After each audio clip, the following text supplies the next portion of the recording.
Hello students, तो आज लेके आया हूँ बेसिक मैथ। काफ़ी इंपॉर्टेंट टॉपिक सभी के लिए, चाहे 9th स्टैंडर्ड में पढ़ रहा हो, 11th में पढ़ रहा हो या फिर जेईई नीट की प्रिपरेशन कर रहा हो, हर एक के पॉइंट ऑफ व्यू से काफ़ी इंपॉर्टेंट टॉपिक होता है बेसिक मैथ।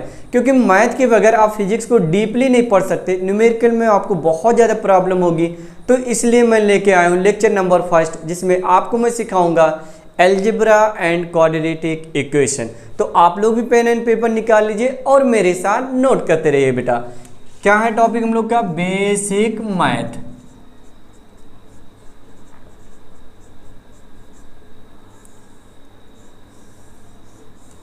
Basic math. अब देखो, एक लाइन बोला जाता है बेटा, physics is incomplete without math. जो फिजिक्स है मैथ के बगैर अधूरी है। तो आप लोग इस पॉइंट को लिख लेना, इस कोटेशन को लिख लेना, physics is incomplete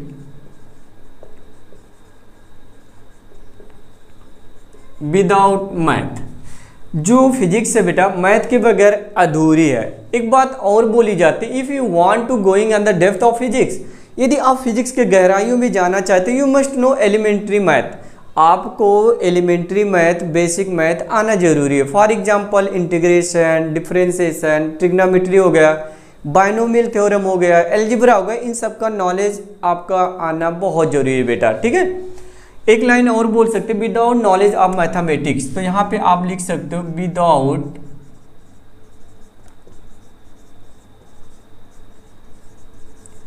knowledge of mathematics. Without knowledge of mathematics यानी अगर मैथ का नॉलेज नहीं होगा आपको, it would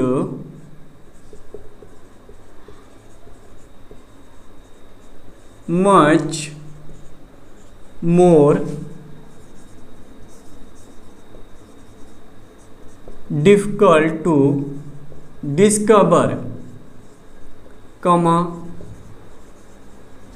understand and to explain the law of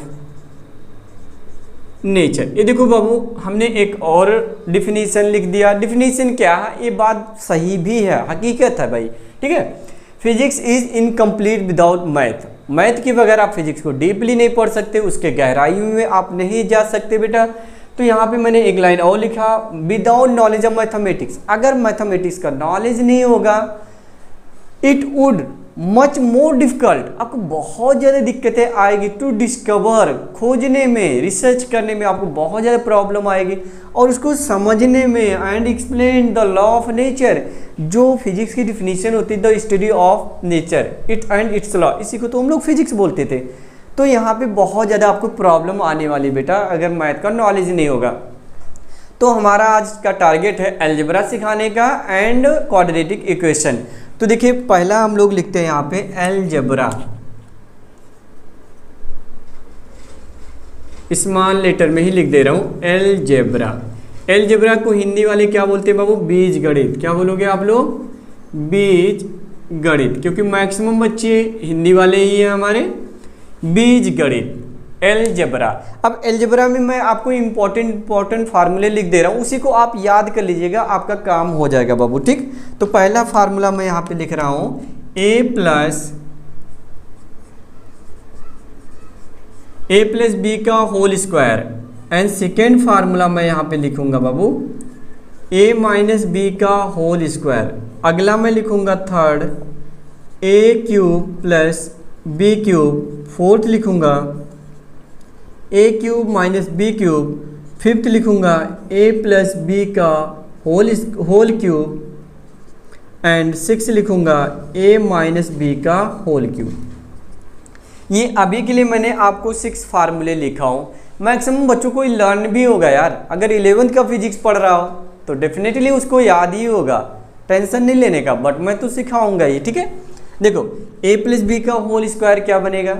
A square, अभी यहाँ बोलेंगे सभी लोग खुशी खुशी, A square plus B square plus 2ab। अरे यार ये तो याद ही होगा सबको। ठीक, ए माइनस बी का होल स्क्वायर क्या बनेगा? A square plus B square minus 2ab। बस यहाँ पे क्या फ़र्क हो जाएगा, माइनस आ जाएगा, माइनस 2ab हो जाएगा। ठीक, ए क्यूब प्लस बी क्यूब का फार्मूला होता है एक ब्रैकेट में ए प्लस बी और अगले में हो जाएगा ए स्क्वायर माइनस ए बी और प्लस के बी स्क्वायर। ये देखो, अगर आपका यहाँ पे प्लस होगा तो यहाँ पे प्लस होगा, अगर प्लस है तो यहाँ माइनस लिख दो, सिर्फ माइनस ए बी यहाँ लिखा जाएगा। वही चालाकी यहाँ लगाओ, यहाँ माइनस है ना तो पहली ब्रैकेट में आप लिख लो ए माइनस बी, अगले में ए स्क्वायर, यहाँ माइनस था तो यहाँ प्लस लगा लो, प्लस ए बी और प्लस के बी स्क्वायर। कितना याद है, एक याद करो दूसरा तो अपने आप याद हो जा रहा। ए प्लस बी का होल क्यूब, इसका क्या बनेगा, A cube plus B cube plus 3ab और ब्रैकेट में बनेगा ए प्लस बी। और भी हम इसको स्प्लिट कर सकते, तोड़ सकते छोटे में, बट ऐसे याद रखो तो आसान रहेगा। A cube plus B cube plus 3ab और ब्रैकेट में A plus B. A minus B का होल क्यूब क्या होगा बाबू, A cube minus B cube minus 3ab और ब्रैकेट में ए माइनस बी। तो ये आपको 6 फार्मूले तो लिखा, लेकिन अभी बहुत सारे फार्मूले आपको याद करना पड़ेगा, सीखना पड़ेगा। तो a माइनस बी का होल क्यूब क्या हो जाएगा, A cube minus B cube minus 3ab और फिर ब्रैकेट में a माइनस बी हो जाएगा। ठीक है, नेक्स्ट फार्मूला अगर हम लोग बात करें, 7th की अगर हम लोग बात करें तो 7th में लिख सकता हूँ ए स्क्वायर माइनस बी स्क्वायर। ए स्क्वायर माइनस बी स्क्वायर का क्या होता है, इसमें मैं देखता हूँ बहुत सारे बच्चे फटाफट जवाब दे देते हैं। आप लोग भी जवाब दे दो, टाइप कर लो फटाफट। ठीक, तो एक ब्रैकेट में हो जाएगा a माइनस बी और एक में हो जाएगा a प्लस बी। 8 फार्मूले की अगर हम लोग बात करें तो a square plus B square minus a square minus B square. इसका कौन जवाब देगा, दीजिए आप लोग, चलिए आप लोग टाइप करिए फटाफट। देखो a square plus B square आपके सामने है। देखो, अगर इन दोनों को हम घटा दें तो ये प्लस है, ये माइनस हो जाएगा, ये प्लस है, ये माइनस कट जाएगा, ये प्लस 2ab और माइनस माइनस प्लस 4ab। तो डायरेक्ट अगर जो बच्चे समझ में आ गए तो इनका आ जाएगा 4ab। अच्छा ये बताओ 9th नंबर अगर हम लोग बात करें, ए स्क्वायर प्लस बी स्क्वायर और यहाँ माइनस के बजाय हम लिख दें प्लस ए स्क्वायर माइनस बी स्क्वायर, तो क्या आएगा। यहाँ ऐसा ना करो, देखिए यहाँ हम लोगों ने गड़बड़ कर लिया, आप लोगों ने ध्यान नहीं दिया। ए इसका स्क्वायर हमें लिखना था बाबू, ए इसका स्क्वायर और यहाँ पे ए इसका स्क्वायर, तो आएगा 4ab। ठीक है, थोड़ा माइनर मिस्टेक हो रहा था, हम लोग इनको ध्यान दे दिए। ठीक, तो ए प्लस बी का होल स्क्वायर माइनस ए माइनस बी का होल स्क्वायर, तो इज इक्वल टू आ जाएगा 4ab के बराबर। ऐसा ही यहाँ पे आप लोग करो, ए स्क्वायर और यहाँ पे वही चीज़ यहाँ कर लो। तो मुझे लग रहा है जब इसको आप डायरेक्टली ऐड करोगे तो एक और एक मिलके 2 हो जाएगा, एक एक मिलके 2 हो जाएगा, बाकी प्लस माइनस कर जाएगा, तो 2 को कॉमन ले लो तो ब्रैकेट में बन जाएगा ए स्क्वायर प्लस बी स्क्वायर। समझ में आ गया, काफ़ी इंपॉर्टेंट फिजिक्स में कई जगह पे यूज किया गया। ठीक है बाबू, 10वां नंबर अगर हम लोग बात करें तो 10वां मैं लिख दे रहा हूँ ए प्लस बी प्लस सी का होल स्क्वायर। ये तो हर बच्चे को याद होगा, A square plus B square plus C square plus 2ab plus 2bc और प्लस 2ca। बस इतने फार्मूले आप याद रखिएगा, फिजिक्स में कंप्लीट नॉलेज हो जाएगा अलजेब्रा का। बस इतना ही फार्मूला याद रखना। ओके, चलो अब हम लोग बात करते हैं क्वाड्रेटिक द्विघात, जिसे हम लोग बोलते हैं क्वाड्रेटिक इक्वेशन।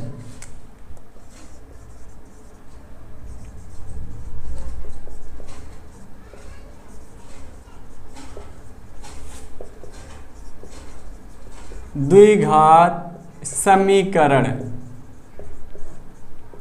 द्विघात समीकरण क्वाड्रेटिक इक्वेशन। क्वाड्रेटिक इक्वेशन क्या होते हैं बेटा, देखिए पॉलिनोमियल और इक्वेशन में बहुत ज़्यादा अंतर होता है। पॉलिनोमियल एक फंक्शन होता है और इक्वेशन क्या होता है, जैसे कोई इक्वेशन दिया ax square plus b x plus c is equal to 0, तो ऐसे को हम लोग बोलते हैं इक्वेशन। अगर 0 नहीं दिया, कोई फंक्शन रिलेट कर रहा तो उसे हम बोलते हैं पॉलिनोमियल, यानी बहुपद हम लोग बोल सकते हैं। तो हमें तो पढ़ना ही है यार क्वाड्रेटिक इक्वेशन, हम लोग फिजिक्स पढ़ रहे हैं, जो सारी चीज़ें हम लोग सीखेंगे।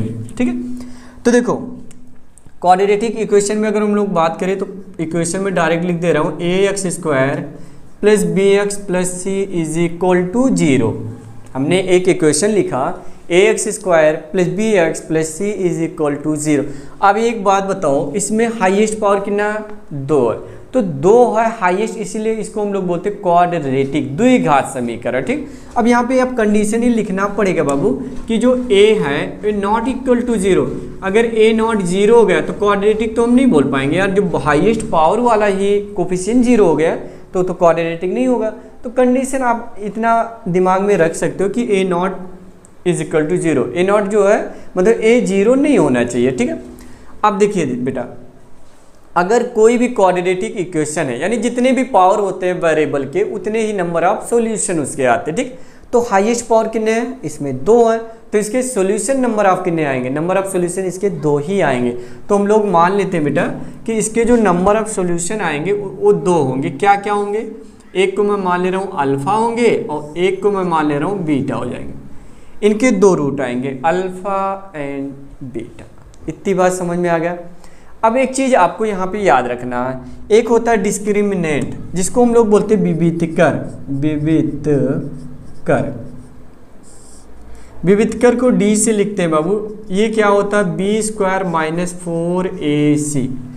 विविधकर d is equal to b² - 4ac। हम लोग यहाँ पे चेक करते हैं कि जो ये इक्वेशन दिया ये रियल है या इमेजिनरी है, इक्वल आएगा या अनइक्वल आएगा, क्या आएगा, इसको हम लोग चेक करते हैं विविधकर लगा करके। ठीक, कंडीशन में लिख दे रहा हूँ, कुछ नहीं है बाबू, मैं इसलिए फास्ट पढ़ाते जा रहा हूँ क्योंकि बहुत सारा लेक्चर आपको कवर करना होगा बेसिक मैथ में, तो हम फिजिक्स को अच्छे से पढ़ पाएंगे, तो कोई दिक्कत नहीं आएगी। आई होप आपको समझ में सब कुछ आएगा कि सबसे पहले पहचान ही हो गया ax² + bx + c = 0, तो उससे हम लोग द्विघात बोलते हैं। इसके अगर पावर 2 है तो उसके 2 सॉल्यूशन आएंगे, जिसको हमें नहीं पता होता तो हम मान लेते हैं अल्फा और बीटा होते हैं।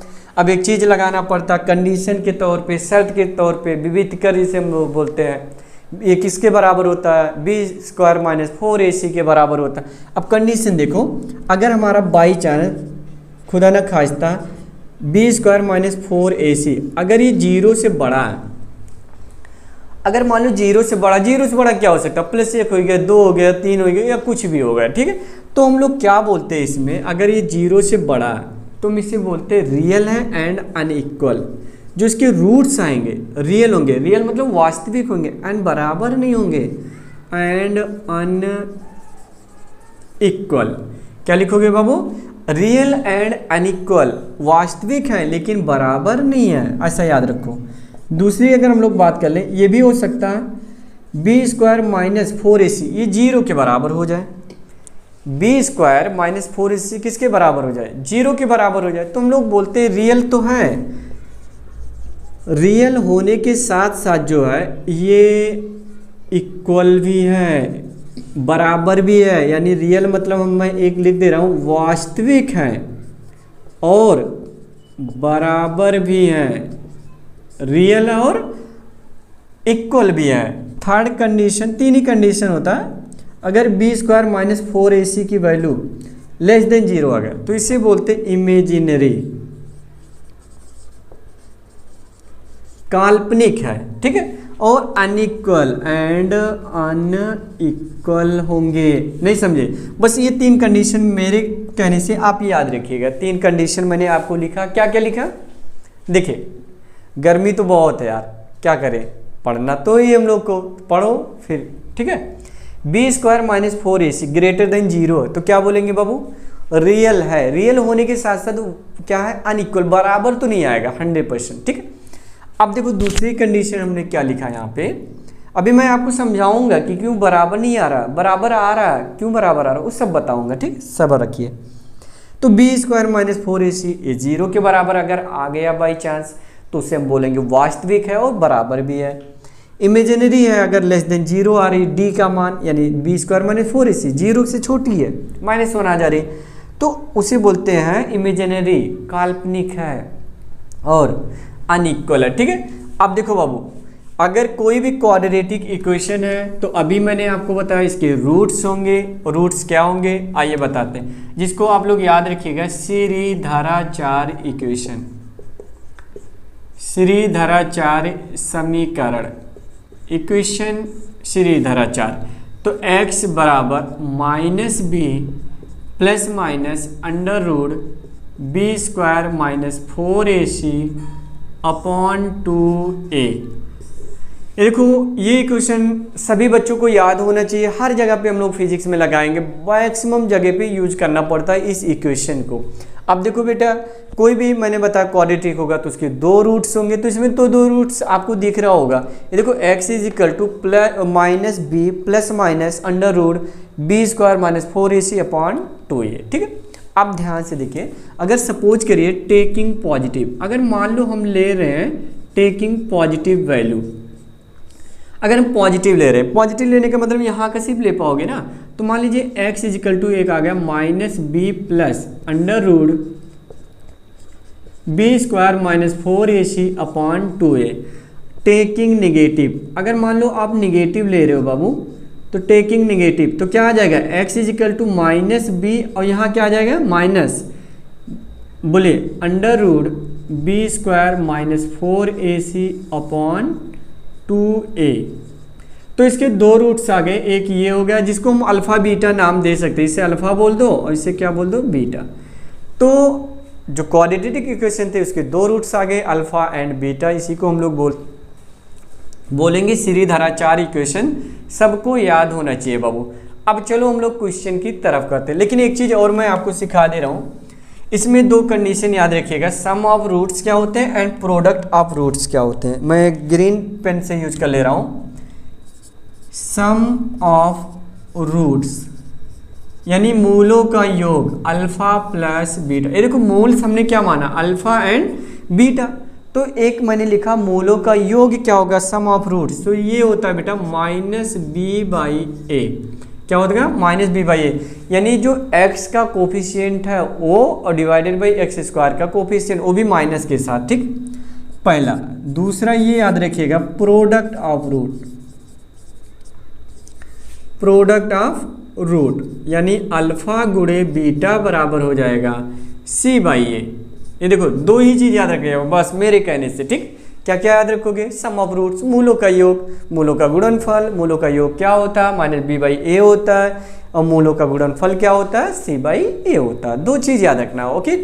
अब हमारी समझ लीजिए क्वाड्रेटिक इक्वेशन मैक्सिमम सॉल्व हो जाएगा, ठीक है। मैं आपको दो तीन क्वेश्चन करा के दिखाता हूँ, ठीक, नोट कर लो इसको भी हम। Okay very good very good. अब देखो कोई भी क्वाड्रेटिक इक्वेशन को बेसिकली दो मेथड से हम लोग सॉल्व कर सकते हैं, एक तो फैक्टराइजेशन मेथड होता है, एक ये श्रीधराचार्य लगा करके इससे भी हम लोग सॉल्व कर सकते हैं, ठीक। तो मैं दोनों मेथड बताता हूँ आपको। देखो बाबू जैसे एक एग्जाम्पल मैं ले रहा हूँ, बस सिखाने के लिए इतना बहुत है, सफिशियंट है बेटा, फिजिक्स वालों के लिए बहुत है इतना, ठीक है।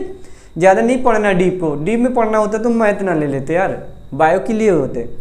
तो हम फिजिक्स के पर्पज से पढ़ रहे हैं तो हमें ज़्यादा नॉलेज नहीं लेना, बट हमें इतना पढ़ लेना है कि फिजिक्स के हर एक सवाल में हम अप्लाई कर सके, ठीक है। तो पहला ही क्वेश्चन आप लोग यहाँ लिख लो, एक्स स्क्वायर माइनस 5x और प्लस 6 इज इक्वल टू 0। अगर कोई क्वाड्रेटिक इक्वेशन दिया है, द्विघात समीकरण दिया है, तो उसके कितने रूट्स आएंगे? दो आएंगे यार, कितने आएंगे? दो। तो देखो फैक्टराइजेशन में तो देखो 6, ये देखो ये 1 है और यहाँ 6 है, तो 1 और 6 का गुणा 6 हो जाएगा। अब 6 को इस तरह तोड़ो कि 3 दूनी 6 और 3 2 कितना हो जाएगा? 5 हो जाएगा। तो चलो x square minus x 3 plus 2 plus 6 बराबर 0। तो x square minus 3x minus 2x plus 6 is equal to 0। x common ले लो यहाँ से, तो x कॉमन ले लोगे तो x माइनस 3 बचेगा।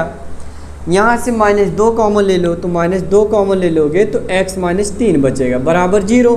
तो ये देखो आपस में ये ब्रैकेट भी कॉमन है, तो इनको आप क्या कर लो? कॉमन कर लो, ठीक है। तो x माइनस 3 को कॉमन करेंगे तो x माइनस 2 बच जाएगा। तो क्या करते हैं बाबू, ये बराबर 0, तो एक बार कर लोगे x माइनस 3 बराबर 0, तो x बराबर 3, तो x बराबर 2 आ जाएगा, यानी x के 2 मान आ जाएंगे 3 और 2। आपको समझ में आ गया कि x के 2 मान आएंगे, एक 2 आ जाएगा और एक 3 आ जाएगा। क्लियर है बाबू? तो इसको हम लोग बोलते हैं फैक्टराइजेशन मेथड। एक मेथड मैं इस पर लगा के दिखा दे रहा हूँ, इससे भी और चेक कर लिया जाए। ग्रीन यूज करूंगा इसके लिए। x बराबर माइनस b का मान कितना बेटा? देखो इससे तुलना करोगे तो b के जगह पे क्या लिखा है? -5, तो माइनस माइनस हो जाएगा प्लस, प्लस के 5 plus minus under root b square तो लिख दे रहा हूँ, नहीं तो आप कंफ्यूज हो जाओगे। तो -5 का स्क्वायर -4, ए का वैल्यू 1 है और सी की वैल्यू कितना है बाबू 6। इतनी बात समझ में आ गई है आपको? Yes, very good. Divided by 2a, तो 2 × 1 कर ले रहा हूँ। यहाँ देखो +5 ± अंडर 25 में से 24 को घटाओगे तो 1 बचेगा। कितना बचेगा बेटा? 1 बचेगा, डिवाइडेड बाई 2। तो एक चीज़ ये बताओ मुझे, अगर एक बार हम लोग प्लस ले रहे हैं तो 1 का रूट 1 ही होगा। ये तो आपको पता होगा कि 5 ± 1 डिवाइडेड बाई 2। तो ये देखो एक बार प्लस लोगे तो 5 + 1 डिवाइडेड बाई 2 यानी 6/2 यानी 3 आ जाएगा। एक बार जब आप माइनस लोगे तो 5 - 1 डिवाइडेड बाई 2, तो 5 में से 1 घटाओगे तो 4 बचेगा और 4/2 कितना होता है? 2 ही होता है शायद। शायद नहीं यार, होता है। इतना भी तो कमज़ोर नहीं हो आप लोग। इतनी चीज़ नहीं समझ पा रहे हो आप लोग। तो x = 2 हो जाएगा, x = 3। एक मेथड मैं आपको बताता हूँ अपनी तरफ से, काफ़ी इम्पॉर्टेंट टॉपिक है, वो शायद आपको पता होगा या शायद आप देखे होंगे। मैं एक नया मेथड आपको बताता हूँ, दिल खुश हो जाएगा देख करके बेटा। तो अगर आपको ये चीज़ समझ में आ जाएगी तो अपने फ्रेंड के साथ ज़रूर शेयर कर लीजिएगा, ताकि इसका नॉलेज उसको भी हो जाए बेटा। काफ़ी इंपॉर्टेंट नॉलेज है, ठीक है। इसी को देखो आंसर लिख लेना, 2 और 3 आया, वो भी आएगा, वो दिखाता हूँ, ध्यान दीजिए। सबसे पहले काम क्या करो, सम ऑफ रूट्स देख लो कितना। तो सम ऑफ रूट्स की बात करें तो अल्फ़ा प्लस बीटा कितना आएगा? माइनस, अरे भाई b/a होता है ना, -b/a, तो माइनस पहले से, तो माइनस माइनस प्लस हो जाएगा। तो 5/a, a का मान 1 ही है। ओहो, समझ में आया? सम ऑफ रूट कितना होगा? 5 होगा। एक काम करो, अब 5 का आधा कर लो। नेक्स्ट स्टेप में क्या होगा? आधा कर लो। अगले में लिख दे रहा हूँ, आधा कर लो। तो आधा जब करोगे तो alpha plus beta divided by 2 बराबर 5/2 हो जाएगा। इतनी बात समझ में आ गया? आधा कर लिया। अब ये देखो बाबू, इसके कितने रूट हैं? 1 और 1 2 रूट्स हैं। हाँ, हम भी जानते हैं, आप भी जानते हो कि इसके 2 रूट्स आए हैं। तो एक काम आप यहाँ करो बाबू, पेन ये यूज करता हूँ। देखो इसके 2 रूट्स आए थे, तो एक काम ऐसा करो, ये कितना है? 5/2, तो यहाँ लिख लो 5/2 माइनस अल्फ़ा घटा दो, अगला 5/2 और अल्फ़ा इसमें जोड़ दो। कोई दिक्कत? हमने अल्फ़ा मान लिया यार, बीटा मान लो, कुछ भी आप मान लो, ठीक है। तो जो हमने अल्फ़ा प्लस बीटा निकाला था उसका आधा करके उसमें से अल्फ़ा घटा दिया और उसमें से अल्फ़ा जोड़ दिया। अब एक चीज़ आप बताओ, प्रोडक्ट ऑफ रूट क्या होता है? प्रोडक्ट ऑफ रूट, मूलों का गुणनफल क्या होता है? ये मूल हो गए ना अपने आप में। अगर हम लोग बात करें तो ये एक तरह के अपने मूल हो गए। एक मूल ये हो गए, एक मूल ये हो गया। तो मूलों का गुणनफल क्या होता है? मूलों का गुणनफल अगर हम लोग बात करें तो 5/2 माइनस अल्फ़ा, 5/2 प्लस अल्फ़ा। ए बाबू, अभी अभी हमने बताया मूलों का गुणनफल होता है c/a, और c कितना है? यहाँ तुलना करो, 6 और ये 1, तो 6 ही हो जाएगा ओवरऑल। एक ब्रैकेट में a - b, एक में a + b, तो a² - b²। तो ये बताओ 5/2 का स्क्वायर करोगे तो कितना लिखोगे? 25/4 माइनस अल्फ़ा² बराबर 6। ठीक, अब 6 को इधर ले आओ तो 25/4 और इसको इधर लाओगे माइनस, उसको उधर ले जाओ अल्फ़ा²। 6 × 4 = 24, तो 25 - 24/4 अल्फ़ा²। तो यहाँ 24 में 1/4 बराबर अल्फ़ा²। तो अल्फ़ा बराबर आ गया ±1/2। अल्फ़ा बराबर आ गया ±1/2। और अल्फ़ा का मान यहाँ रखा जाए, रेड का सहारा ले रहे हैं तो रेड ही ले लो।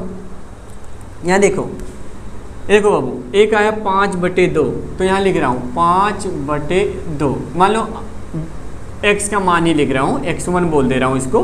तो 5/2 माइनस अल्फ़ा, तो एक बार प्लस ले लो ना, 1/2, तो यहाँ लिख दो माइनस है ही है, और प्लस ले रहे हो अल्फ़ा का मान यहाँ से, तो 1/2 बराबर 5 में से घटाओ 4, 4/2 यानी कितना आ गया? 2। x2 5/2 माइनस अल्फ़ा का मान एक बार माइनस के साथ ले रहे हो तो माइनस माइनस क्या हो जाएगा? प्लस, प्लस 1/2, 5 1 6, 6/2 यानी आ गया 3। ये देखो इससे भी आ गया यार 2/3। ये सबसे आसान है यार। कितने बड़े बड़े क्वेश्चन जो है ना आसानी से इन्हीं मेथड से लग जाते हैं। मैं तो इसको बहुत लव करता हूँ, मेरे को बहुत ज़्यादा अट्रैक्टिव मेथड ये लगता है। मैं ज़्यादा वो सब नहीं लगाता हूँ फैक्टराइजेशन, वो तो सब पुराना हो गया। मैं इस नए मेथड को लगाता हूँ। इससे क्या होता है, आपकी जो हैबिट है वो चेंज हो जाती है, नज़रिया बदल जाता है यार, किसी चीज़ को और भी तरीके से किया जा सकता। तो एक नया मेथड है, इसको आप अप्लाई करिए, प्रैक्टिस करिए। तो मैं आपको होमवर्क दे रहा हूँ, आप करके कमेंट ज़रूर करिएगा आप लोग। एक होमवर्क है 3x² + 4x और प्लस की आप यहाँ पे मैं लिख दे रहा हूँ बेटा 1, ठीक, = 0। दूसरा मैं लिख दे रहा हूँ x² - 6x और प्लस के 8 = 0। तो आप इनका और इनका सॉल्व कर करके रूट्स बताइएगा अल्फ़ा और बीटा का मान क्या होगा। तो चलिए मिलते हैं नेक्स्ट वीडियो में। कल की वीडियो में मैं आपको सिखाऊंगा ट्रिग्नोमेट्री का बेसिक नॉलेज, आपको पूरा मैं सिखाऊंगा, क्योंकि फिजिक्स में ट्रिग्नोमेट्री का वेरी इंपॉर्टेंस है। उसमें बहुत ज़्यादा जगहों पे लगाना होता हम लोग। तो कल का लेक्चर बहुत इंपॉर्टेंट होने वाला है, यानी कल का सेकेंड लेक्चर होगा मैथ्स का। लगभग 6-7 लेक्चर में मैं पूरी मैथ कंप्लीट करके आपको दे दूंगा गाइज। तो चलिए मिलते हैं नेक्स्ट वीडियो में। अपने फ्रेंड के साथ ज़रूर शेयर कर लीजिएगा। चलिए मिलते हैं नेक्स्ट वीडियो में। जय हिंद।